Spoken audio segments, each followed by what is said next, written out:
यानी जिना करने वाले अगर आम तौर पर न बताएं तो किसी को पता नहीं चलेगा जब तक वो जिंदा रहेंगे कि इसने जिना किया है या जिना नहीं किया है। मगर एक होता है ज़मीर का जिंदा होना। इंसान से गुनाह हो जाए तो वो कब्र में जाने से पहले ये सोचता है कि कब्र में मुस्तफ़ा का दीदार होगा, कहीं ऐसा ना हो मेरे इस गुनाह की वजह से मुस्तफ़ा मुझसे चेहरा फेर ले। इसलिए मरने से पहले जहां ज़मीर जिंदा होता है इंसान तौबा की कोशिश करता है। आज आपकी घरेलू जिंदगी, आप मुसलमान हैं तो आपकी जिंदगी में इस्लाम कहाँ है, जरा तलाश करने की कोशिश कीजिए। दुनिया में आमतौर पर बहुत सारे लोगों को देखा यह जाता है कि उन्हें कहीं ना कहीं इस बात का जो है ना एक कह लीजिए जहन पे भूत सवार होता है कि हम जो है ना बहुत हाई फाई तकरीर करें, भले लोगों के सर से ऊपर से गुजर जाए ताकि लोग समझें बहुत काबिल है। ना भैया हम काबिल हैं, ना हमें काबिलियत दिखानी है, गौसे आजम की चौखट के कुत्ते हैं और बस बात वही करते हैं जो गौसे आजम की बारगाह से हमें फैजान मिलता है। याद रखना, हम बड़ी बड़ी बातें करके चले जाएं, आप बड़ी बड़ी बातें सुन के नारे लगा के चले जाएं, लेकिन अगर जिंदगियों में इस्लाम बाकी न रहा तो क्या चेहरा दिखाएंगे क़यामत के दिन मुस्तफ़ा जाने रहमत को?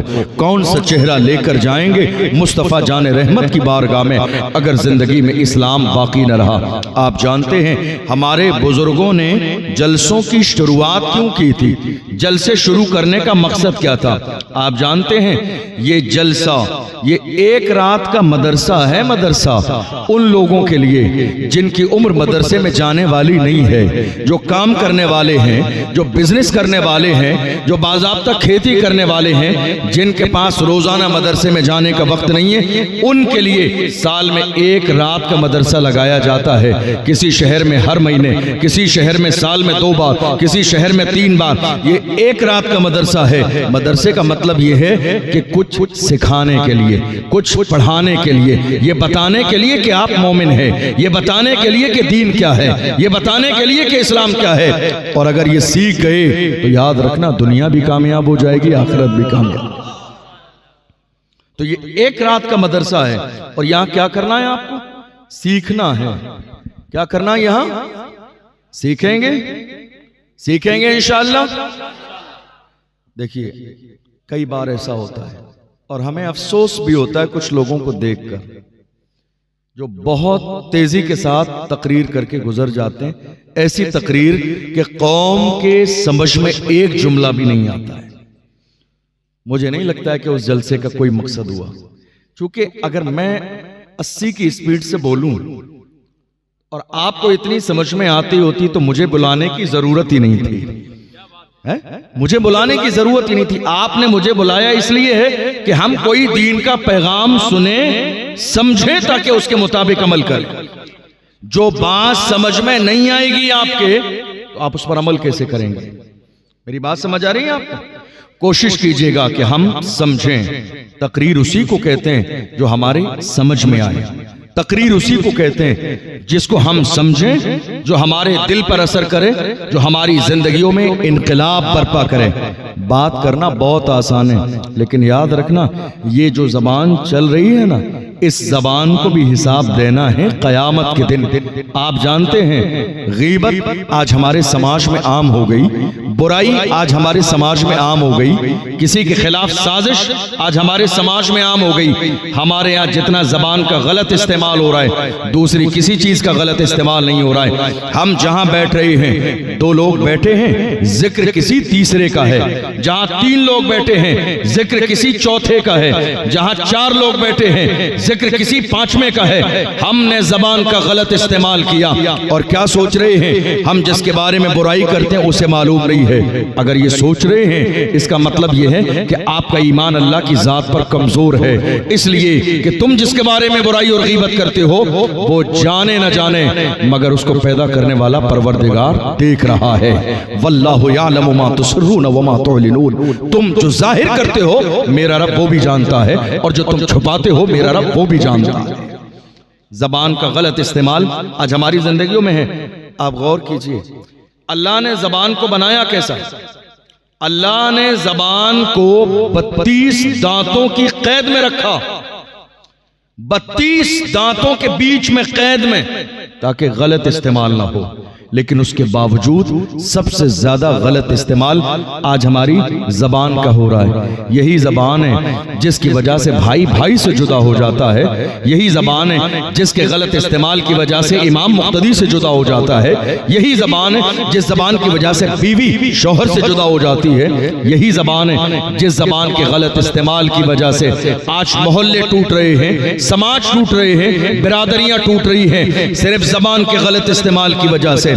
अगर दिल के कानों से सुन रहे हैं तो मेरी बात सुन के जाइएगा और दिल पे हाथ रख के सुनिएगा।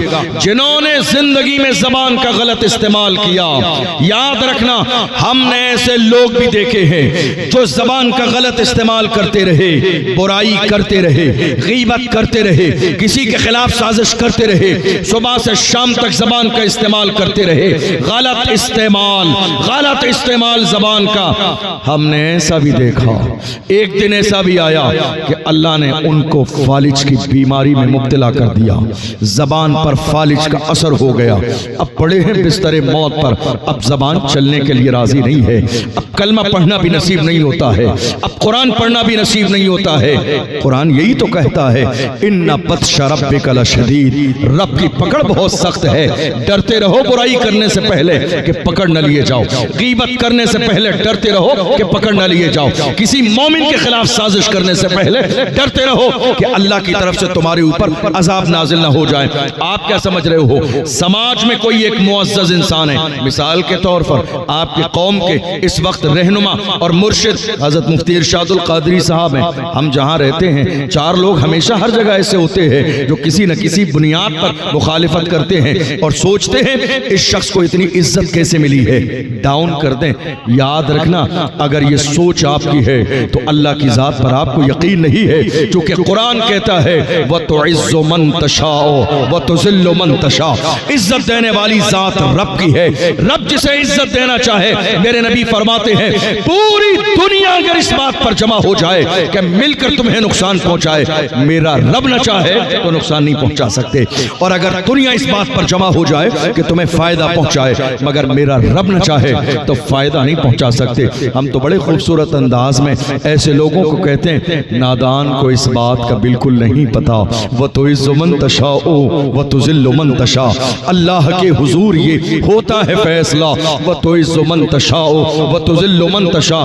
झूठी नवाज़िशात की बारिश फजूल है, हमको जलील करने की साजिश फजूल है। झूठी नवाज़िशात की बारिश फजूल है, हमको जलील करने की साजिश फजूल है। हमारा कदम कदम पे मददगार है खुदा। व तुइज़्ज़ु मन तशाओ व तुज़िल्लु मन तशा। आज रोजाना कितने लोग मिलते हैं, हजरत दुआ कर दीजिएगा। किस बात की दुआ कराना चाहते हैं, दुआ कर देंगे, बताइए।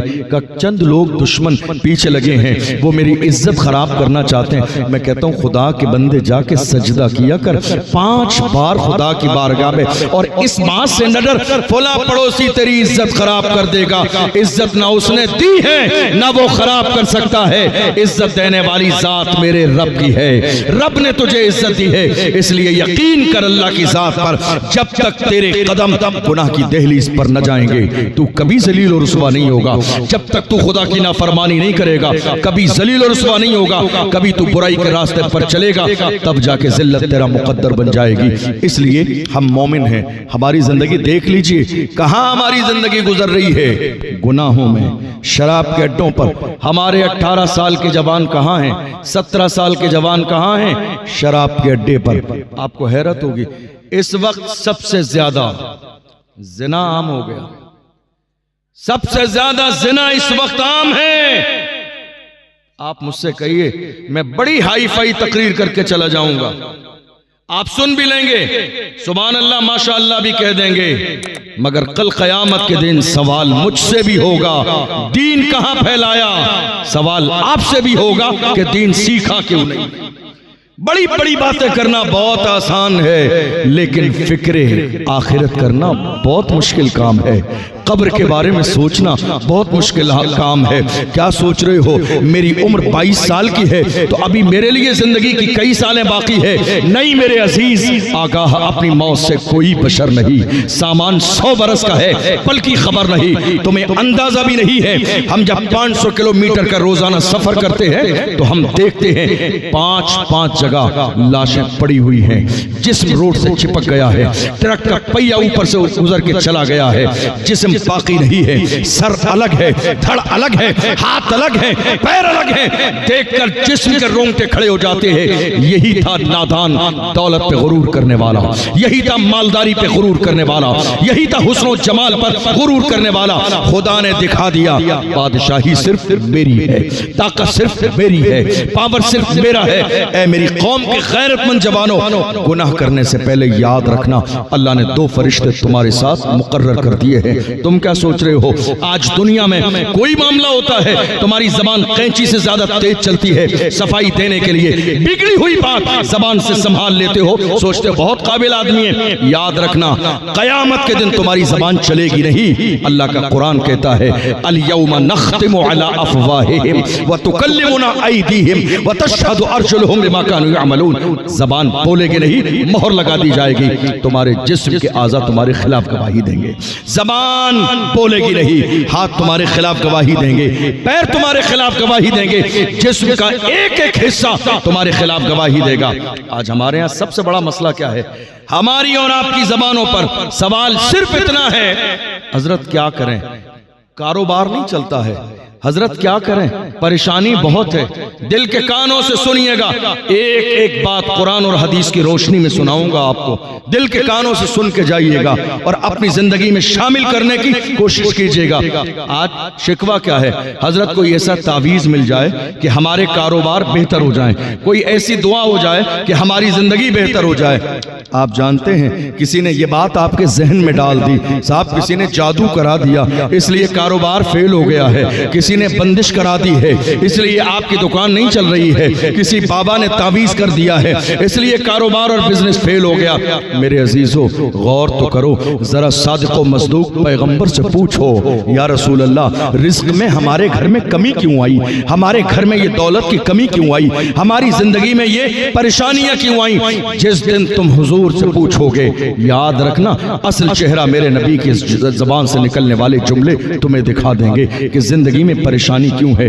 याद रखना वो तो परवरदिगार इतना करीम है, तुम तो इंसान हो, वो तो समंदर की व्हील मछली को रोजाना क्विंटलों रिस्क अता फरमाता है, वो तुम्हें महरूम कब करेगा।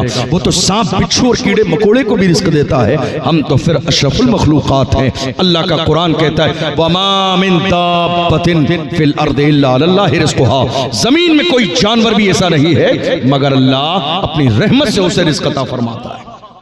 कोई जानवर भी ऐसा नहीं है।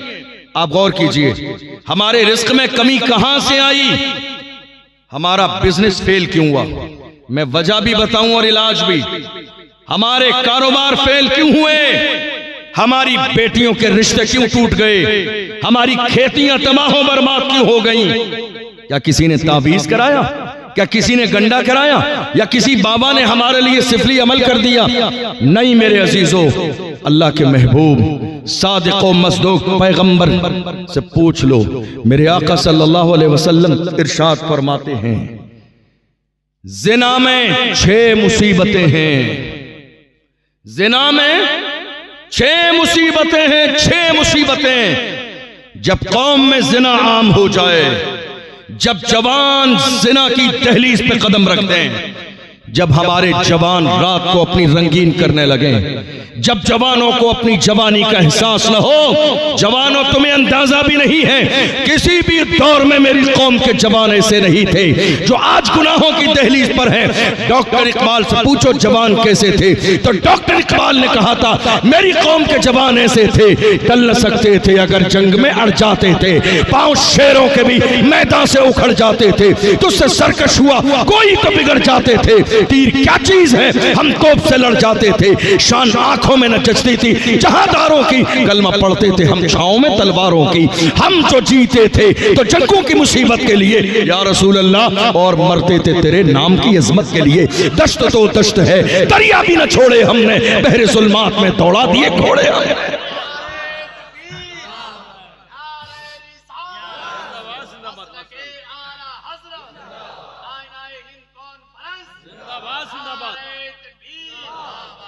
ज़िना जब कौम में ज़िना आम हो जाए क्या होता है? 6 मुसीबतें आती हैं बंदे की जिंदगी में, 3 दुनिया में और 3 मरने के बाद की जिंदगी में। मेरी बात समझ आ रही है? आप सबको समझ आ रही है? आप बोर तो नहीं हो रहे, परेशान तो नहीं हो रहे? टॉपिक बदलना तो नहीं है मुझे, इसी पे कंटिन्यू करूं?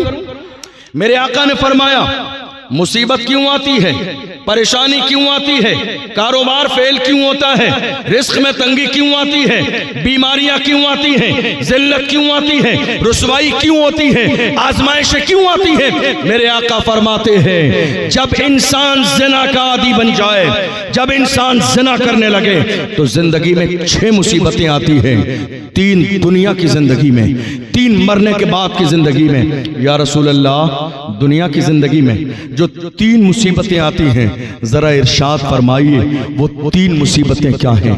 मेरे आका ने फरमाया पहली मुसीबत ये है, पहली मुसीबत ये है कि बंदे का रिज्क से बरकत को खत्म कर दिया जाता है।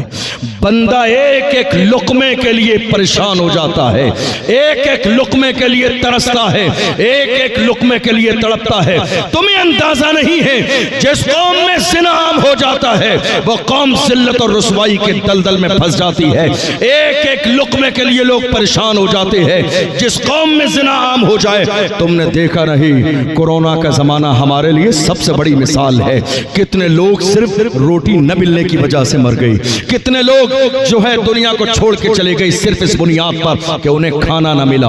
आप गौर नहीं कर रही हैं, जो इंसान ज़िना का आदी हो जाए, दुनिया की 3 मुसीबतों में पहली मुसीबत यह है कि उसके रिस्क को तंग कर दिया जाता है, कारोबार फेल हो जाता है, दौलत खत्म कर दी जाती है, जिल्लत और रुसवाई आती है, एक एक रुपये के लिए परेशान हो जाता है। आप ये कह रहे हैं किसी हसद करने वाले ने दुआ तावीज करा दिए, किसी बाबा ने तावीज करा दिए। अरे ओरिजिनल इस्लाम समझने की कोशिश करो। 2025 खत्म होने वाला है, कब तक इस अंधविश्वास में पड़े रहोगे कि सारा इख्तियार बाबा के हाथ में है? नहीं मेरे अजीजों, इख्तियार मेरे रब के हाथ में है, इख्तियार मेरे खुदा के हाथ में है। बाहर आओ इस अंधविश्वास से, फुला बाबा ने रिस्क रोक लिया है। अरे इसकी क्या औकात है, ये अपने जिस्म से मक्खी नहीं उड़ा सकता, रिस्क ये रोकेगा। रिस्क रोकने वाली जात मेरे रब की है और देने वाली जात भी मेरे रब की है। गौर तो करो कहां हैं हम। मेरे नबी ने बता दिया तुम्हारे रिस्क में तंगी है, वजह यह है कि कौम में गुनाह हो रहा है, वजह यह है कि जवान जिना की दहलीज पे कदम रख चुके हैं, वजह यह है कि बेटियों की आबरू सलामत नहीं है, वजह यह है कि बेटियों ने पर्दा छोड़ दिया है। अल्लाह अकबर। मेरे आका इरशाद फरमाते हैं और दूसरी मुसीबत दुनिया की जिंदगी में जिना करने वाले की दूसरी मुसीबत क्या है? मेरे आका ने फरमाया उसकी सूरत को मस्ख कर दिया जाता है, उसके चेहरे को बिगाड़ दिया जाता है, उसके चेहरे से नूर खत्म कर दिया जाता है, उसके चेहरे से बरकत खत्म कर दी जाती है।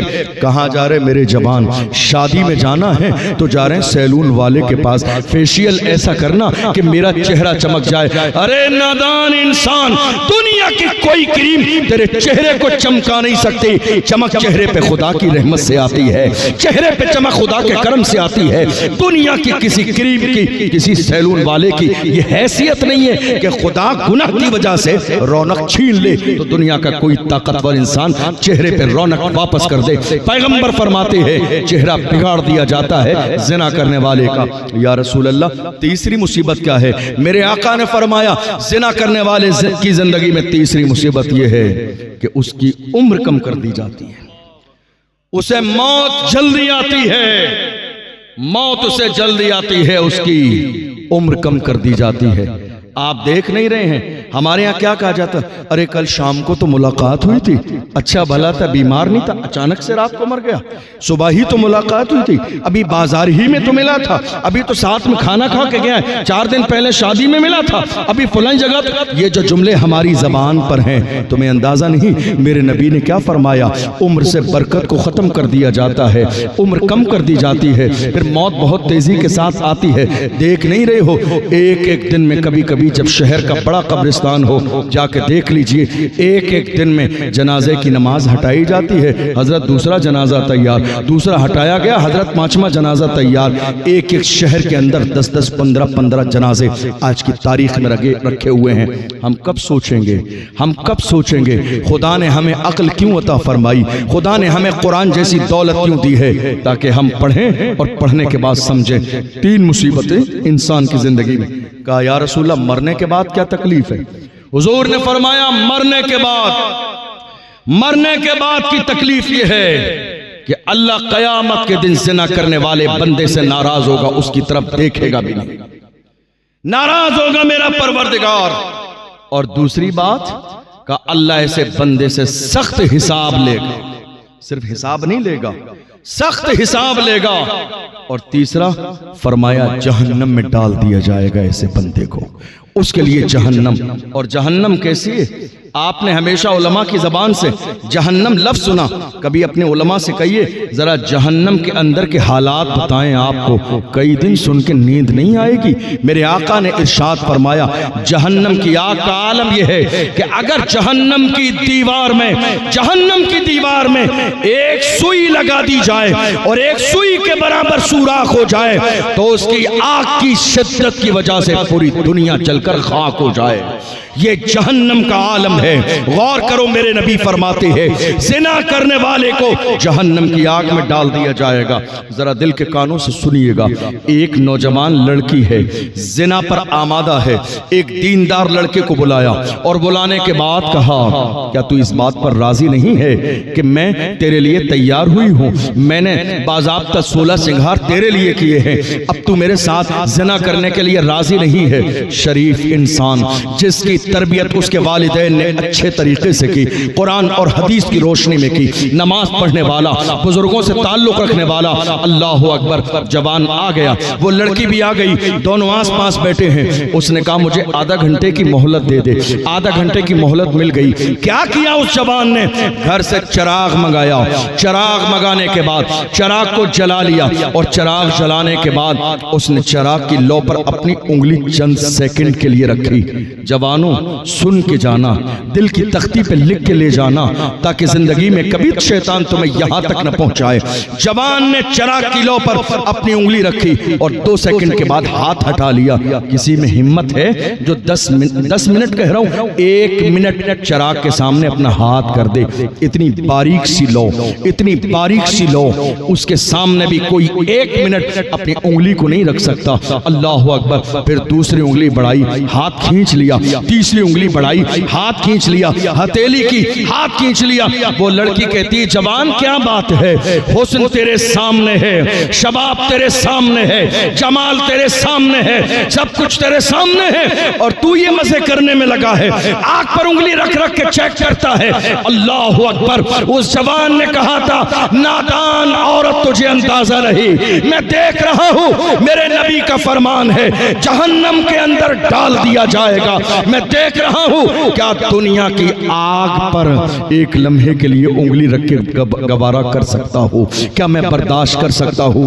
मैंने देख लिया, दुनिया के चिराग की लौ पर अगर 1 सेकंड के लिए भी मैं उंगली नहीं रख सकता तो जहन्नम की आग को बर्दाश्त कैसे करूंगा?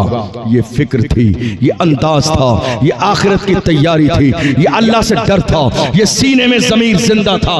जब ज़मीर जिंदा होता है तो एहसास गुनाह होता है, और जब एहसास गुनाह होता है तो बंदा गुनाह पे शर्मिंदा होता है। और सादिक़ व मसदूक़ पैगंबर ने इरशाद फरमाया अन्नदामतु तौबा, गुनाह पे शर्मिंदा हो जाना ही तौबा है। मेरे आका ने फरमाया अत्ताइबु मिनज़्ज़म्बि कमन ला ज़म्ब ला, गुनाह से तौबा करने वाला बंदा अपने गुनाहों से ऐसे ही पाक हो जाता है गोया कि उसने जिंदगी में गुनाह किया है।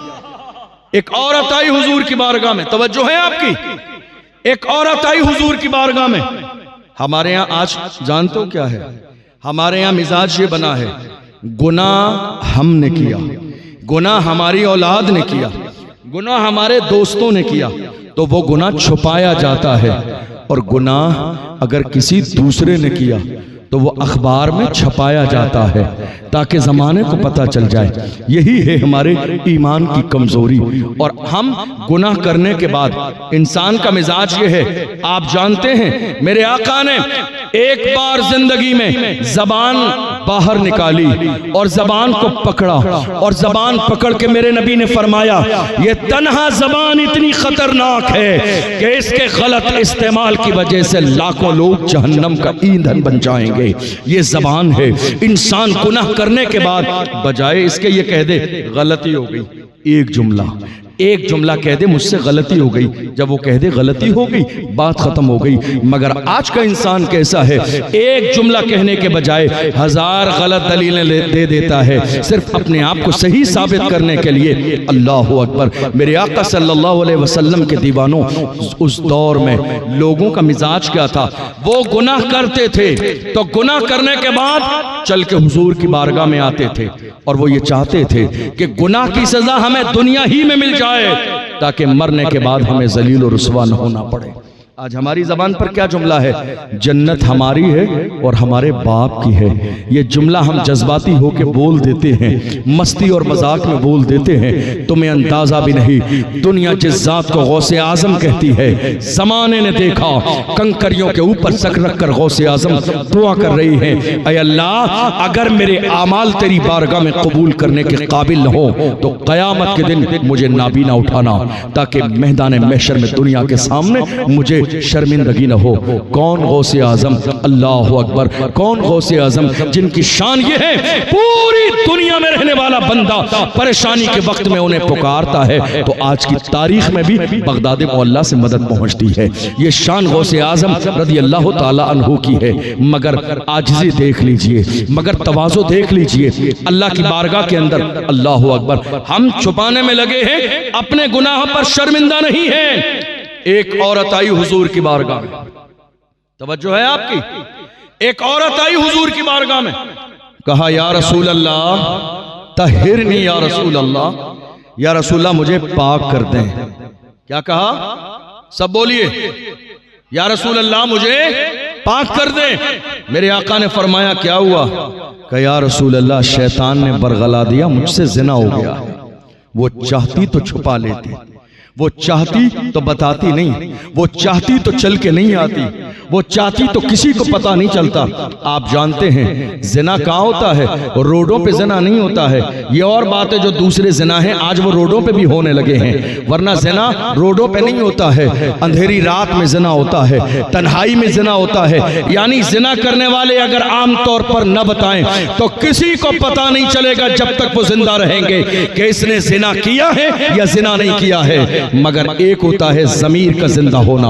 इंसान से गुनाह हो जाए तो वो कब्र में जाने से पहले ये सोचता है कि कब्र में मुस्तफ़ा का दीदार होगा, कहीं ऐसा ना हो मेरे इस गुनाह की वजह से मुस्तफ़ा मुझसे चेहरा फेर ले। इसलिए मरने से पहले जहां ज़मीर जिंदा होता है इंसान तौबा की कोशिश करता है। आई हुजूर की बारगाह में, कहा तहिरनी या रसूल अल्लाह, या रसूल अल्लाह मुझे इस पाक साफ फरमा दे। हुजूर ने फरमाया क्या हुआ, कहा या रसूल अल्लाह जिना हो गया है। देखो रहमतुल लिल आलमीन पैगंबर की शान क्या है। मेरे आका ने ये नहीं फरमाया अभी इसे संसार किया जाएगा, अभी इसे कोड़े लगाए जाएंगे, बल्कि अल्लाह के महबूब ने इरशाद फरमाया तेरे पेट में जो बच्चा है उसका कोई जुर्म नहीं है, इसलिए जा चली जा, जब तक बच्चा पैदा न हो जाए तब तक तुझे सजा न दी जाएगी। जब बच्चा पैदा हो जाए उसके बाद आना। पैदा हुआ, वो औरत वापस आई, एक रिवायत में है, फिर मेरे नबी ने लौटाया, कहा अभी दूध पीने का जमाना है, बच्चा दूध कहां से पिएगा। चूंकि महबूब रहमतुल लिल आलमीन भी है, उन्हें औरत की परवाह भी है तो पैदा होने वाले बच्चे की परवाह भी है। अल्लाह अकबर फरमाया 2 साल दूध पीने का जमाना मुकम्मल कर ले तब आना। गौर तो करो क्या एहसास था उस दौर का, क्या ज़मीर थे लोगों के। गुनाह हो भी जाता था तो एहसास गुनाह मौजूद होता था। वो जानते थे ये दुनिया फानी है। अल्लाह का कुरान कहता है कुल्लु मन अलैहा फान व यबका वजहु रब्बिका ज़ुल जलाल वल इकराम। सारी चीजें फना होने वाली है, बाकी रहने वाली सिर्फ अल्लाह की जात है। ये दौर था। एक जमाना आया मेरे रसूल की बारगाह में, मैं हदीस सुना रहा हूं आपको, ये किस्से नहीं है, कहानियां नहीं है, बुखारी की हदीस है। मेरे नबी की बारगाह में एक जवान आया। अंदाज़े तबलीग क्या होता है, किसी को समझाने का तरीका क्या होता है। आज हमारा रवैया ऐसा है, सगा बेटा हमसे राजी नहीं है, सगी बेटी हमारे रवैये से राजी नहीं है, बहन हमारे रवैये से राजी नहीं है। हम किसी की क्या इस्लाह करेंगे। लेकिन आज भी अगर हम इस्लाह करने का सही माना में मिजाज रखते हैं तो हम जहां भी खड़े हो जाएंगे वहां भी लोगों की इस्लाह कर लेंगे, सिर्फ इस बुनियाद पर कि हमारे दिल में इस्लाह का जज्बा हो, लेकिन पर्दे के साथ, किसी मोमिन को जलील और रुस्वा करके नहीं। जबान आया और जानते हो आने के बाद अंजुमन लगी है, सहाबा मौजूद है, कहा या रसूल अल्लाह इज़्नी बिज़्ज़िना, या रसूल अल्लाह मुझे ज़िना की इजाजत दें। जवान है, कलमा नहीं पढ़ा है, हुजूर की बारगाह में आके कहता ज़िना की इजाजत दें। अल्लाह अकबर, गौर करो, जहां सहाबा बैठे हो वहां जवान इजाजत किसकी मांग रहा है, दीन के काम की नहीं, गुनाह करने की इजाजत। किससे? रसूलुल्लाह से। सहाबा नाराज हो गए, कुछ लोग आगे बढ़े, नाराजगी का माहौल हुआ, लेकिन करम करने वाले पैगंबर ने दूर बैठा था तो मोहब्बत और ज्यादा आम की और करीब बुला लिया। आज हालत यह है, मस्जिद का इमाम अगर शराबी के पास जाके बैठ जाए तो उसके इमामत से निकलने की वजह यही है, शराबी के पास क्यों बैठे थे, तहज्जुद गुजार के पास क्यों नहीं। अरे वो तो पहले से तहज्जुद गुजार है, जरूरत तो शराबी को है, जरूरत तो जानी को है, जरूरत तो बदकार को है, जरूरत तो उसको है जो दीन से दूर है। उलमा चापलूसी के लिए नहीं जाते हैं, उसके सीने में मुस्तफा के इश्क का चिराग जलाने जाते हैं।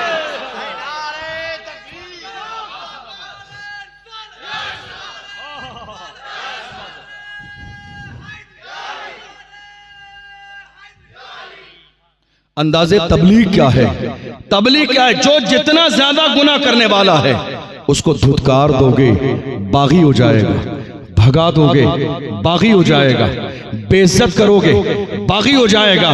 किसी ने कहा था ना, मोहब्बत फातिह आलम, मोहब्बत फातिह आलम। कभी इस जुमले पर गौर किया, मोहब्बत फातिह आलम क्या मसला है और क्या मतलब है मोहब्बत फातिह आलम का। मोहब्बत फातिह आलम का मतलब ये है, तुम मोहब्बत लेकर जिधर जिधर जाओगे लोग तुम्हारे कदमों में अपने दिल बिछा देंगे, अपनी नजरों को बिछा देंगे, इसलिए कि मोहब्बत से बड़ा फार्मूला कोई भी नहीं है। ये मेरे मुस्तफा की मोहब्बत थी। जबकि जमाने ने पुकार के कहा, एक अरब ने आदमी का बोलबाला कर दिया, खाक के जर्रों को हम दोषे सुरैया कर दिया, कुदरत जो राह पर औरों के हादी बन गए, क्या नजर थी जिसने मुर्दों को मसीहा कर दिया। गौर कीजिए, करम देखिए, गुनाह की इजाजत मांगने वाला, मगर अंदाजे मुस्तफा क्या है, का करीब आओ, और करीब बुलाया, बराबर बिठाया। और अब मेरे नबी एहसास दिला रहे हैं, जवानों सुन के जाइएगा, शायद तुम्हारी जिंदगी में आज के बाद इंकलाब पैदा हो। मेरे आका ने फरमाया, जवान क्या कहता है, कहा या रसूल अल्लाह ज़िना की इजाजत दे दें। मेरे आका ने फरमाया, एक बात तो बता, अगर तेरी माँ के साथ कोई ज़िना करे तो तुझे कैसा लगेगा। कहा या रसूल अल्लाह, मैं कैसे बर्दाश्त कर सकता हूँ कि मेरी माँ के साथ कोई जिना करे। मेरे आका ने फरमाया, तू बर्दाश्त नहीं कर सकता तो तू जिसके साथ जिना करेगा वो भी तो किसी की माँ है। तू ये चाहता है जिना करे तो तू ये कैसे बर्दाश्त कर सकता है कि तेरी बहन के साथ जिना किया जाए, तेरी खाला के और पुप्पी के साथ। मेरे नबी कहते रहे, एहसास दिलाते रहे, और आखिर में हुजूर ने उसके दिल पे हाथ मारा और दुआ दे दी। और पैगंबर की दुआ, सुभान अल्लाह, ये जो लब है ना, अल्लाह अकबर। इमाम अहमद रजा कहते हैं, पतली पतली गुले कुद्स की पत्तियां, उन लबों की नजाकत पे लाखों सलाम। नजर देखो पैगंबर की नजर, इमाम अहमद रजा से पूछ लो, पैगंबर की नजर की शान क्या है? फरमाते हैं जिस तरफ उठ गई दम में दम आ गया। उस निगाह इनायत पे लाखों सलाम। अल्लाह के पैगंबर ने नजर उठा के देख लिया, मुस्तफ़ा जाने रहमत की जबान से जुमले निकले और पैगंबर की जबान शान क्या है? जो शब को कह दिया दिन है तो दिन निकल आया, जो दिन को कह दिया शब है तो रात हो के रही, तुम्हारे मुंह से जो निकली वो बात हो के रही। वमा यंतिकु अनिल हवा इन हुवा इल्ला वह्युन यूहा। पैगंबर अपनी मर्जी से कुछ नहीं बोलता है, हुजूर की जबान से वही निकलता है जो रब चाहता है। मेरे नबी ने उसके दिल पर हाथ मारा और फरमाया अल्लाहुम्मा तहिर क़ल्बा, ऐ अल्लाह इस जबान के दिल को पाक कर दे। वहस्सिन फर्जा, इसकी शर्मगाह की हिफाजत फरमा। वग़फ़िर ज़ंबा, ऐ अल्लाह इसके गुनाहों को माफ फरमा। आप गौर कीजिए, मेरे आका सल्लल्लाहु अलैहि वसल्लम ने फरमाया मन यज़मनु ली मा बैन रिजलैहि व मा बैन लहयैहि अज़मनु लहुल जन्ना। हुजूर फरमाते हैं तुम में से जो शख्स मुझे दो चीजों की जमानत देगा, मैं बदले में उसे जन्नत की जमानत दूंगा। ज़हन हाज़िर है आपका? जरा हाथ उठा के कहिए या रसूल अल्लाह। हुजूर की जबान देखें। आज हमारी जिंदगी में मुश्किलात क्यों है? हमें हमारे रसूल की जबान पर यकीन नहीं है, हुजूर की जबान पर हमारा यकीन कमजोर हो गया, इसलिए जिंदगी में परेशानी है। सहाबा की जिंदगी कैसी थी मालूम है? आपने कई बार ये बात सुनी। लज्जत के लिए और बरकत के लिए दोबारा कह दूं, अल्लाह के रसूल ने जब हिजरत फरमाई थी, हमारा हाल क्या है? कोई आपसे कह दे जरा सी मोहल्ले में लड़ाई हो जाए कि तुम्हारा भी नाम है, रात को पुलिस आएगी, कंफर्म नहीं है, यकीन नहीं है, फिर भी आप अपना मोहल्ला नहीं शहर छोड़ के चले जाते हैं कि कहीं रात में पुलिस ना आ जाए। मगर हुजूर के गुलामों का ईमान कैसा था जानते हैं? दुश्मन तलवार लिए खड़े हैं, हुजूर पर हमला करना चाहते हैं। ऐसे आलम में मेरे नबी ने फरमाया अली मेरे बिस्तर पे सो जाओ, यकीन देखो, मोहब्बत देखो, मेरे बिस्तर पे सो जाओ। एक लम्हे के लिए, एक लम्हे के लिए अली के दिल में ख्याल आया होगा कि शायद हुजूर की मोहब्बत में आज जान देने का वक्त आ गया है। मगर सीनों के राज को जानने वाला पैगंबर, जिसके लिए इमाम अहमद रजा ने कहा और कोई गैब क्या तुमसे छुपा हो भला, जब ना खुदा ही छुपा तुम पे करोड़ों दुरूद। उस पैगंबर ने अगले जुमले कहा, अली का चेहरा देखकर कहा अली सुबह उठना। क्या कहा? अली सुबह उठना। यकीन हो गया अब मौत कभी भी आ सकती है, आज की रात नहीं आए। यकीन देखो हुजूर के जुमले पर।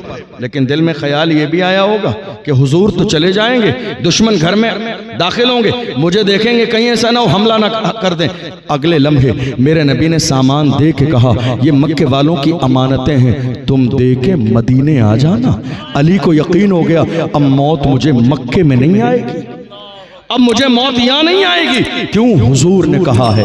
लोगों ने एक ज़माने में कहा था अली हमेशा याद खुदा में रोते रहते हो। कोई ज़िंदगी की रात ऐसी भी है जब बेफिक्र सोए हो। ज़िंदगी की सबसे अच्छी नींद जिस रात में आई हो, मौलाए कायनात ने फरमाया उस रात नींद सबसे अच्छी आई थी जिस रात मेरे नबी ने हिजरत फरमाई थी। दुश्मन तलवार लिए खड़े थे, अली उस वक्त में तो नींद आनी नहीं चाहिए थी। कहा हर रात अली बिस्तर पे सोता कलमा पढ़ के कि शायद जिंदगी की आखिरी रात है। उस रात यकीन था, मेरे नबी ने कहा था सुबह उठना, यकीन था मौत कभी भी आ सकती है मगर आज की रात नहीं आए। हमें हमारे रसूल की जबान पर यकीन नहीं। मेरे नबी ने क्या फरमाया? कौन है तुम में से जो शख्स भी मुझे दो चीजों की जमानत दे, दो चीजों की जमानत दे, हुजूर फरमाते हैं मैं उसे जन्नत की जमानत देता हूं। हुजूर ने फरमाया जो मुझे जबान की हिफाजत दे कि जबान का गलत इस्तेमाल नहीं करेगा, इसकी जमानत दे, और अपनी शर्मगाह की जमानत दे कि वो शर्मगाह का कभी गलत इस्तेमाल यानी ज़िना नहीं करेगा। हुजूर फरमाते हैं जिंदगी में जो मुझे दो चीजों की जमानत दे मैं बदले में उसे जन्नत की जमानत देता हूं। गौर तो करो, गौर तो करो। मेरे आका सल्लल्लाहु अलैहि वसल्लम ने कौम मुस्लिम को जिना से बचाने के लिए क्या क्या नहीं कहा, कितने तरीके बयान किए, कितने दस्तूर बयान किए। मेरे नबी ने जिना से रोकने के लिए फरमाया इय्याकुम वत्तुरुकात, खबरदार खबरदार रास्तों पे मत बैठा करो। ज़िना से रोकने के लिए। अल्लाह अकबर। सहाबा ने कहा या रसूल अल्लाह, शाम में कारोबार के बाद हम मिलते हैं, मुलाकात भी होती है, चंद बातें भी हो जाती हैं। फरमाया अगर बैठना इतना ज़रूरी है तो रास्तों का हक अदा किया करो। या रसूल अल्लाह, रास्ते का हक क्या है? फरमाया नज़र नीचे रखा करो, किसी गैर महरम पर तुम्हारी नज़र नहीं पड़नी चाहिए, इसलिए कि गुजरने वाली किसी की बेटी है, किसी की माँ है, किसी की बहन है, तुम्हारी नज़र पड़ेगी। याद रखना, धोखे में एक नज़र पड़ जाए माफ है, मगर दूसरी नजर डालोगे तो ये गुनाह कबीरा है।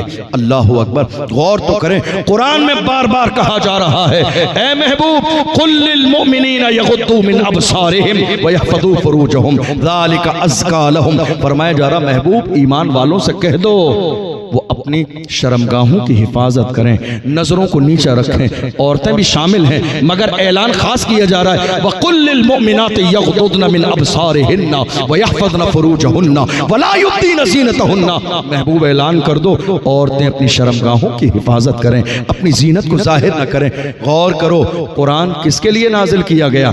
हमारे लिए। ये दीन किसके लिए आया? हमारे लिए। दीन आज हमारी जबानों पर है, हमारी जिंदगियों में इस्लाम कहाँ है? गुनाह हमारे यहाँ, शराब हमारे यहाँ, जिना हमारे यहाँ, बुराई के रास्ते हमारे यहाँ, ये सारी गुनाह वाली चीजें हमारे यहाँ है। फिर भी हमें शिकवा ये है कि हमारी जिंदगी में मुश्किलात क्यों हैं, परेशानियां क्यों हैं? आप पूछेंगे हजरत, आप जिना पर तकरीर कर रहे हैं, इतना बड़ा गुनाह है, लेकिन हमारे समाज में ये गुनाह दाखिल कहां से हुआ है? ये जिना आया कहां से है? तो सुनिए, ये बीमारी कौम मुस्लिम में कहां से शामिल हुई? मेरे आका ने फरमाया, निकाह सस्ता करो ताकि जिना मुश्किल हो जाए। निकाह सस्ता करो ताकि जिना मुश्किल हो जाए। आपने क्या किया? उल्टा कर दिया। निकाह इतना महंगा कर दिया कि आज समाज में जिना आम हो गया है।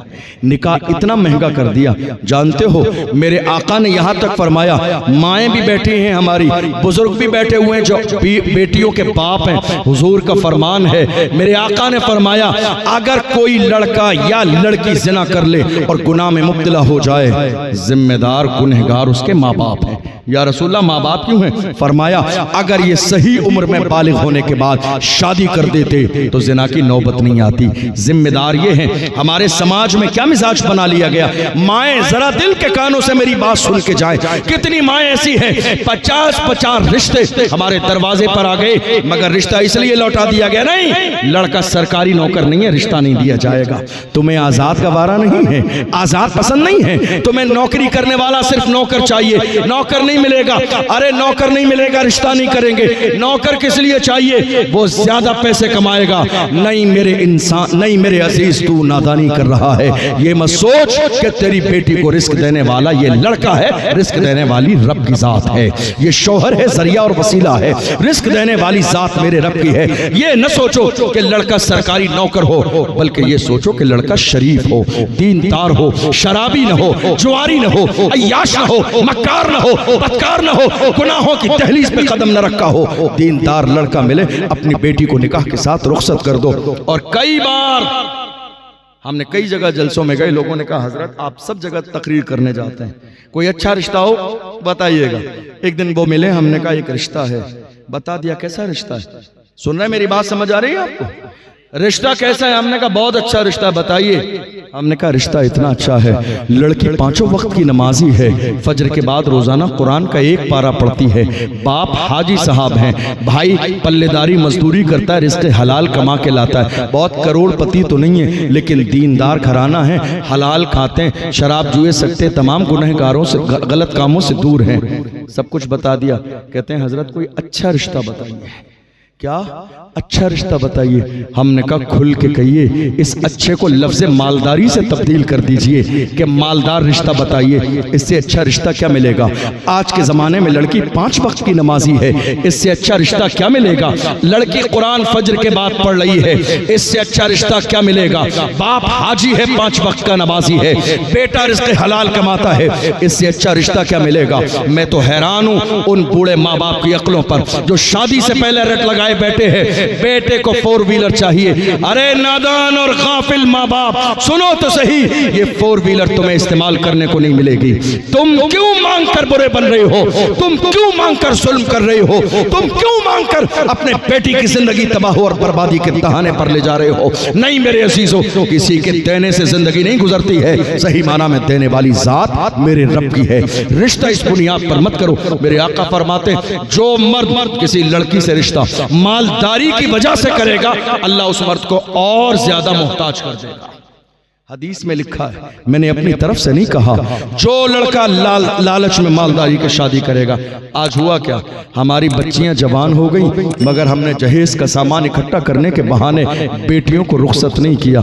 और अगर हमारे बेटे जवान हो गए, हमने दौलत के नाम पर के नहीं साहब इंतजाम नहीं हुआ है तो हम उसके बाद शादी करेंगे। नहीं मेरे अजीजों, इस्लाम ने यह मिजाज दिया, तुम अपने बेटे को बालिग हो जाने के बाद में जिम्मेदारी उस पर डाल दो। ये मत सोचो किसी गरीब की बेटी आएगी, इंतजाम कहां से होगा?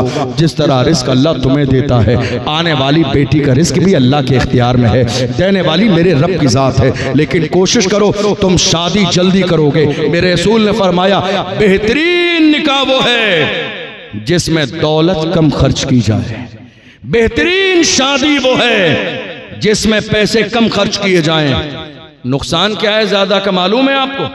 मिसाल के तौर पर एक शख्स की हैसियत शादी में अपनी बेटी के 1 लाख रुपए खर्च करने की, कितनी सब बोलिए, 1 लाख रुपए खर्च करने की हैसियत एक इंसान की, खर्च कितने किए उसने? 10 लाख। ये 9 लाख कहां से आए?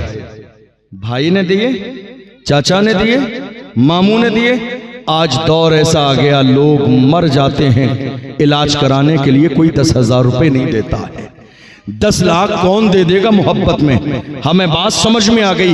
ये 10 लाख किसी ने दोस्ती में नहीं दिए हैं, ये 9 लाख रुपए आप बाजार से सूद पर लेकर आए हैं, झूठी शान दिखाने के लिए, ताकि लोग आपकी तारीफ करें। आपने कभी गौर किया नुकसान क्या है इस झूठे दिखावे का?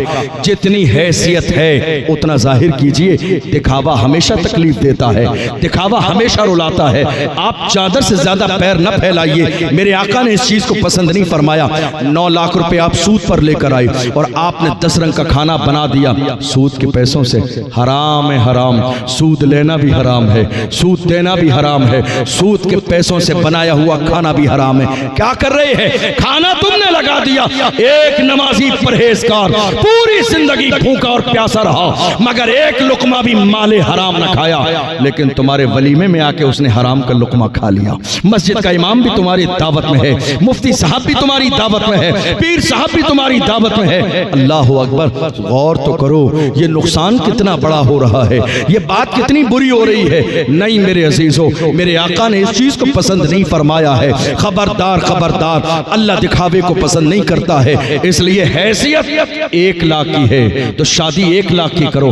आज आपको मालूम है, गौर कीजिएगा, मेरे रसूल ने खातून जन्नत की शादी में मेरे आका चाहते, मेरा ईमान है जन्नत के खजाने दे देते, जन्नत की कुंजियां दे देते, मगर पैगंबर ने ऐसा नहीं किया, क्योंकि उम्मत के गरीबों का ख्याल आ गया ताकि लोग दलील न बना लें। हम वो काम क्यों कर रहे हैं जो इस्लाम से हमें दूर करता है, जो कुरान से हमें दूर करता है, जो शरीयत से हमें दूर करता है। नहीं मेरे अजीजों, आज क्या हो रहा है मालूम है आपको? हमारी शादी में जब हमारी बेटियां रुखसत होने लगती हैं, तब क्या होता है? 4 भाई हैं तो वो चारों भाई कुरान लेकर अपने हाथों में, बहन निकल रही है उसके सर के ऊपर कुरान पकड़ के जा रहे हैं। शायद आप क्या होता है नहीं होता है मुझे नहीं मालूम, कुरान पकड़ के रस्म के तौर पर उनसे पूछा गया, तुम्हारी बहन की शादी के बाद, निकाह के बाद रुखसती हो रही है, ये कुरान पकड़ के कहाँ जा रहे हो? कह रहे हैं हम ये चाहते हैं हमारी बहन की रुखसती कुरान के साए में हो, कुरान के साए में हो।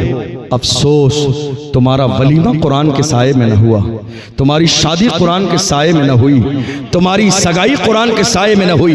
तुमने 6 महीने पहले शादी घर में सोफा लगा के एक लड़के और लड़की को, बहन को बिठा दिया था सगाई के अंगूठे पहनाने के लिए। किसी मुफ्ती से जाके मसला पूछा कि इस्लाम में ये हराम है, नाजायज है, गुनाह है, ज़िना का एक हिस्सा है, इसलिए कि सगाई की इस्लाम में कहीं से कहीं तक कोई गुंजाइश नहीं है।